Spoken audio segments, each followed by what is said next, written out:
Hi friends, competitive এক্সামে এরকম ধরনের কোশ্চেন প্রায় আসতে থাকে। এটাও আমি একটা প্রিভিয়াস ইয়ারের কোশ্চেন পেপার থেকে তুলে ধরেছি। কোশ্চেনে বলেছে এ বি ও সি এর বয়সের অনুপাত 5:8:9। আমি যে অনুপাত আছে এগুলোকে ইউনিট হিসাবে দেখব, মানে এ 5 ইউনিট, বি 8 ইউনিট আর সি 9 ইউনিট। এবার কোশ্চেনে বলেছে এ ও সি এর বয়সের সমষ্টি 56 বছর। আমি এখানে করে দেবো বয়সের সমষ্টি যে ইউনিট ধরেছি, তাহলে 5 + 9 করলে কত হয় 14।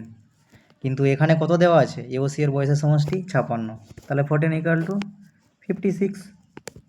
তাহলে 1 ইউনিট হয়ে যাবে 56/14 মানে 4।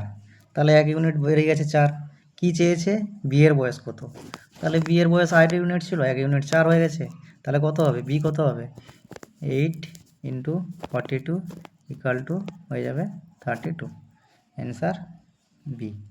এটা থেকে যা কিছু বলবে, এর বয়স, সির বয়স, বি এর বয়স, যাই কিছু বলবে সব এখান থেকে পেয়ে যাব। প্রথমে কি করতে হবে, ইউনিটটা বের করে নিতে হবে।